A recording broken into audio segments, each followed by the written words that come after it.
విడుదల 2 movie review. విడుదల 2 వెట్రిమారన్ దర్శకత్వంలో తెరకెక్కిన నక్సలైట్ నేపథ్య చిత్రంగా ప్రేక్షకుల ముందుకొచ్చింది.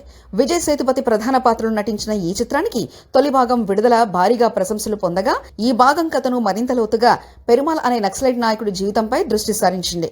ఇక కథ సారాంశం: పెరుమాల్ అలియాస్ మాస్టర్ విజయ్ సేతుపతి అనే నక్సలైట్ నాయకుడు పోలీసుల చేతిలో చిక్కిపోతాడు. అతన్ని విడిపించేందుకు అతని టీం ప్రయత్నిస్తుండగా, మరోవైపు అధికారులు అతన్ని కోర్టుకు తేవాలని లేదా ఎన్కౌంటర్ చేయాలని చూస్తారు. ఇదిలా ఉంటే అతని పూర్వ చరిత్ర, కుల వివక్షత వల్ల అతని జీవిత మార్పు, రెబల్గా ఎదిన కథ ప్రధానంగా ఉంటుంది. ప్లస్ పాయింట్లు: విజయ్ సేతుపతి నటన. ఆయన సహజమైన లోతైన నటన పాత్రకు న్యాయం చేస్తుంది. మంజు వారియర్ పాత్ర మెచ్యూర్డ్ లవ్ స్టోరీతో పాటు ఆమె పాత్రకు తగిన ప్రాధాన్యత ఉంటుంది. విజువల్స్: వెల్రాజ్ ఛాయాగ్రహణం వింటేజ్ అనుభూతి కలిగిస్తుంది. ఇళయరాజా సంగీతం, నేపథ్య సంగీతం పాటలతో కథను బలపరుస్తుంది. ఇక మైనస్ పాయింట్: నెమ్మదైన నెరేషన్.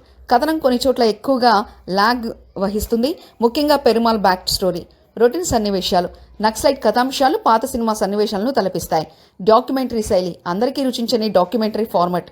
సాంకేతిక మేళవింపు: వెట్రిమారన్ రియలిస్టిక్ స్టైల్లో ఆ కథను నిజాయితీగా తీర్చిదిద్దారు. తన సిగ్నేచర్ శైలితో కథకు ప్రాణం పోశారు. కుల వివక్షత, సామాజిక సమస్యలను గుండెకు మింగించేలా చూపించారు. చివరిగా, విడుదల 2 అనేది సీరియస్, ఇంటెన్స్ సినిమాలను ఇష్టపడే వారికి గొప్ప అనుభూతినిస్తుంది. కానీ కమర్షియల్ సినిమాలు కోరుకునే వారికి ఇది కాస్త నెమ్మదిగా అనిపించవచ్చు.